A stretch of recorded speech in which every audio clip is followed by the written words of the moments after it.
আলহামদুলিল্লাহ, বিসমিল্লাহ, আলহামদুলিল্লাহ, সালাতু সালামু আলা রাসূলিল্লাহ, আম্মা বা'দ। অত্যন্ত গুরুত্বপূর্ণ প্রশ্ন। আমরা সবাই মানুষ। আল্লাহ তাআলা আমাদেরকে আশরাফুল মাখলুকাত হিসেবে সৃষ্টি করেছেন, সৃষ্টির সেরা জীব, সেরা বনি আদম। তা আমাদেরকে আল্লাহ তাআলা জ্ঞান, বুদ্ধি, বিবেক, শিক্ষা, দীক্ষা সব দিক থেকে অনেক উন্নত করেছেন। হ্যাঁ, আল্লাহ তাআলা আমাদের জীবন ব্যবস্থা হিসেবে পবিত্র কোরআন,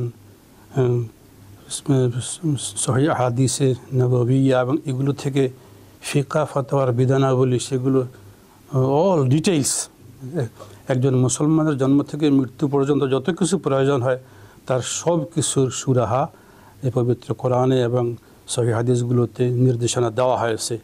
তা আপনি যে বিষয়টা আমাদের পাবনা থেকে আমাদের বোন শান্তা ইসলাম যে প্রশ্ন করেছেন, এটাও অনেক গুরুত্বপূর্ণ বিষয়।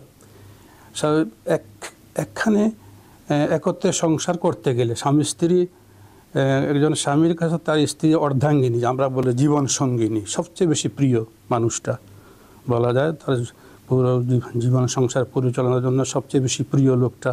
কিন্তু মহব্বতের মানুষের সঙ্গে সাধারণত মানুষের কথাবার্তা একটু ব্যতিক্রম হয়ে গেলেই রাগ পেয়ে বসে, এটা স্বাভাবিক। ছেলে আপন, মেয়ে আপন, তো আপনজনের সঙ্গে সাধারণত মানুষের একটু কি রাগ, ক্ষোভ, অভিমান দেখা দেয়। তো স্বামী স্ত্রীর বিষয়গুলো সেই আমাদেরকে ওইভাবে দেখতে হবে। অনেক ক্ষেত্রে এরকম বিতর্ক সমস্যা ক্রিয়েট হয়। তো সেগুলোর জন্য কোরআন সুন্নাহ আমাদেরকে যে নির্দেশনা দিয়েছে, পবিত্র কোরআন সুন্নাহর নির্দেশনা অনুযায়ী আমরা মানুষ, কুল্লু ইনসান খাত্তাউন ওয়া খায়রুল খাত্তাইন আত-তাওয়াবুন। প্রত্যেক মানুষ মাত্রই বনি আদম, তার ভুল আছে, ভুল থাকতে পারে, ভুল থাকবেই কম বেশি। এই ভুলগুলোকে সংশোধন করে নেওয়া। তো দাম্পত্য জীবনে এইভাবে মানুষের ভুল ত্রুটি হয়, কারো কম হয়, কারো বেশি হয়। সেক্ষেত্রে যখন পরিস্থিতি চরম পর্যায়ে পৌঁছে, সেগুলো আগে বিবেচনা করতে হবে। আমার মধ্যে আমার স্বামী যে আমার ভুলগুলো ধরছেন বা টুকছেন, বা আবার স্ত্রী আমাকে যে কারণগুলোর জন্য অপছন্দ করছেন, এই বিষয়গুলো আমাদেরকে খুব তীক্ষ্ণ দৃষ্টি রাখতে হবে। তীক্ষ্ণ দৃষ্টি রেখে সংশোধন করা, চেষ্টা করা। সংশোধন না হইলে একটা কথা আছে যে যারা 9 হয় না 90তেও হয় না, একটা বিষয় আছে। তারপরেও মানুষ যথাসাধ্য যত বেশি চেষ্টা করবে, সে তার নিজেকে শুধরিয়ে নেওয়ার, সংশোধন করার সুযোগ পাবে। এবং 1 নম্বর কাজ হইল সংশোধনের চেষ্টা করা, যে আমার স্ত্রীর সঙ্গে বিরোধের কারণগুলো কী কী, উনি কী কী অপছন্দ করেন। এইভাবে স্ত্রী দেখবে আমার স্বামী যে আমাকে অপছন্দ করছেন, তিনি তার বক্তব্যগুলো কী কী, তিনি কী চান। আমি রান্না বান্না, সন্তান পরিপালন, একটা উদাহরণটা আমি বলি।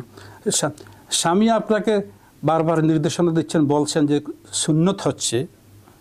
সুন্নত তরিকা হচ্ছে খাওয়া দাওয়া করলাম, নিজের হাত নিজে ধোবো, নিজের প্লেটগুলো যথাসাধ্য নিজে ধুয়ে নেওয়া, এবং রাত্রিবেলায় শয়নকালে, একটা উদাহরণ তো বলছি, শয়নকালে হাঁড়ি পাতিল প্লেট যেগুলো আমি খেলাম বা বাচ্চারা পানাহার করলো, সেগুলো আধোয়া অবস্থায় এইভাবে রেখে দেওয়া, এতে ঘর অপরিচ্ছন্ন হয়, জিনরা বাসা বাঁধে, সেখানে মাছি মশা উৎপন্ন হয়। এখন আমার স্বামী আমাকে বারবার সংশোধন করছেন যে এইগুলো তুমি যথাসাধ্য চেষ্টা করো, দরকার আমি তোমাকে হেল্প করব, শোয়ার আগেই পরিষ্কার পরিচ্ছন্ন করে কিচেন রুমটা, তারপর আমরা শুতে যাব, উদাহরণটা বলছি। এরকমভাবে স্বামী স্ত্রীর যদি কোনো ত্রুটি দেখা যায় আর স্বামী বলেন, সেটা আমি যদি যথাসাধ্য করেন, আমার স্বামী খুশি হয়ে যাবেন। একইভাবে স্ত্রী স্বামীর প্রতি বিরোধের যে কারণ, স্বামী সময় মতো বাসায় আসছেন না বা কোনো অনিয়ম পরিলক্ষিত হচ্ছে, সেটা স্বামীকে খুলে বলবেন যে তুমি আজকে কইছিলা, বা এই ধরনের যে কোনো কারণই হোক খুলে বলতে হবে এবং স্বামীকে সেটা বিবেচনায় নিতে হবে। এইভাবে আমরা যদি চেষ্টা করি, ইনশাআল্লাহ আমাদের স্বামী স্ত্রীর মধ্যে দাম্পত্য জীবনে কোনো সমস্যা ক্রিয়েট হবে না। হইলেও মানবিক দুর্বলতার কারণে কোনো সমস্যা ক্রিয়েট হইলেও সেটা ইনশাল্লাহ অতি দ্রুত সুরাহা হয়ে যাবে। এরপরে আরেকটা সমস্যা আছে চূড়ান্ত পর্যায়ে যখন বিরোধ বাধে, সেখানে ওই সংসার ভেঙে যাওয়ার পরিস্থিতি হয়, তালাক পর্যায়ে গড়ায়। ওইটা একটা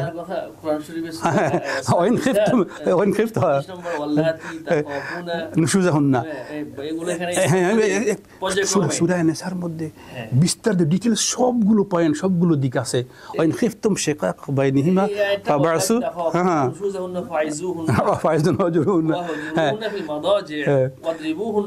ঠিক মাথা গরম করে আমাদের স্ত্রীদেরকে অথবা আমাদের বোনদেরকে, মহিলাদেরকে আমরা কিন্তু আঘাত করে ফেলি। এখানে কোরআন কারীমে যে স্তরটা ধারাবাহিক যে নিয়ম বলা হয়েছে, যে এমন পর্যায়ে যখন যাবে স্ত্রী অবাধ্য হচ্ছে, যে তখন সেক্ষেত্রে কোরআনে বলা হচ্ছে যে ওয়াল্লাতী তাখাফুনা নুশুজাহুন্না, অবাধ্য হলে নসিহত করো, সুন্দরভাবে বুঝিয়ে বলো। তারা সংশোধন না হয় তাহলে বলছে যে ওয়াহজুরুহুন্না ফিল মাদাজি, পর্যায়ক্রমিক, হ্যাঁ, তাদের বিছানা আলাদা করতে বলছে। এরপর বলতেছে ওয়াদরিবুহুন্না। এটা ব্যাখ্যা যে যদি আমরা আল্লাহ তো প্রহার করার কথা বলেছে, কিন্তু এর ব্যাখ্যা কিন্তু হাদিসে না, প্রহারের কথা হাদিসে যে ব্যাখ্যা করা হয়েছে সংশোধনের জন্য শাসন করা, এখানে মারা না। এখন এই প্রহারের অর্থ হচ্ছে শাসন করা, এবং শাসন করার প্রক্রিয়াটা বিভিন্ন হতে পারে। শাসন করা যদি মারপিট করা যদি সুন্নত হইতো, জনাবে রাসূল করিম সাল্লাল্লাহু আলাইহি ওয়াসাল্লাম তার জীবনে কোনোদিন কোনো স্ত্রীর গায়ে হাত দেননি। কোনো আনাস রাদিয়াল্লাহু আনহু যিনি খাদেম ছিলেন শিশুকাল থেকে দীর্ঘ 10 বছর সেবা করেছেন, কোনোদিন বলেননি আনাস তুমি এই কাজ কেন করলে বা এটা কেন করলে না, এমন কথা বুঝি বলেন নাই। দেখুন কোরআনের ওই মারপিট অদরিবুহুন্না, তাদেরকে প্রহার করো, এই প্রহারের অর্থ শাব্দিক অর্থ উদ্দেশ্য না, উদ্দেশ্য শাসন করা। এবং সেই শাসনের যে বিষয়গুলো মানে সুন্দরভাবে নসিহত করে বুঝাইয়ে বললো শাসন হয়। কৌশল, এই যে স্কুল কলেজে আমরা বাচ্চাদেরকে মারপিট করি, হ্যাঁ, মোটেও আদৌ মারপিট করা শরীয়ত এলাও করে না। যদি এটা মারপিট করা সুন্নত হইতো, সুন্নত কাকে বলে জানেন? নবীজির রাসূল করিম, না স্যার, এখানে দেখেন শরীয়তের কত সুন্দর নির্দেশনা।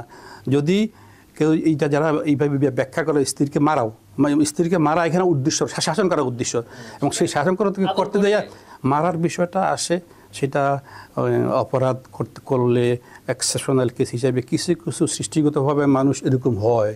তাদেরকে প্রহার না করলে, বেত্রাঘাত না করলে সংশোধন হয় না। কিন্তু স্বামী স্ত্রীর ব্যাপার যেখানে, সন্তানদের ব্যাপার যেখানে, ছাত্র শিক্ষকের ব্যাপার যেখানে, সেখানে তাকে মেরে শাসন করতে হবে, আদব শিক্ষা দিতে হবে।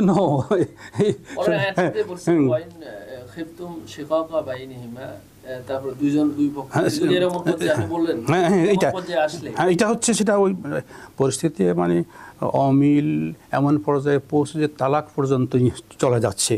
তালাক পর্যন্ত যদি পরিস্থিতি এরকম না চলে যায়, সেক্ষেত্রে বলা হয়েছে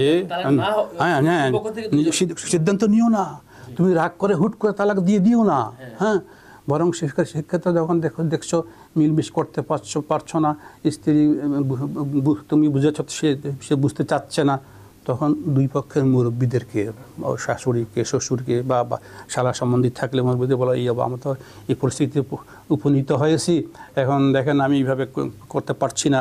সেক্ষেত্রে ওই ফাবাসু হাকামাম মিন আহলিহি ওয়া হাকামাম মিন আহলিহা, দুই পক্ষ থেকে এক বসে অনেক সময় এরকম হয়, আমার দোষ আমার কাছে ধরা পড়ে না, আমি কথা শেষ করি। অনেক সময় এরকম হয় যে স্বামী যে তার দোষ এটা সে নিজে বুঝতে পারতেছে না, খালি স্ত্রীকে দোষারোপ করছেন। আবার স্ত্রী যে তার নিজের দোষ হচ্ছে সেটা নিজে বুঝতে পারছেন না, খালি স্বামীকে দোষারোপ করছেন। কিন্তু এই পারস্পরিক এদের উভয়ের কথাগুলো যখন ওই মুরব্বীদের সামনে যখন তারা পেশ করবে, এখন মুরব্বীরা যখন বলবে না বাবা, হ্যাঁ জামাই বাবাজি, এখানে কিন্তু আপনার একটু বাড়াবাড়ি হয়েছে।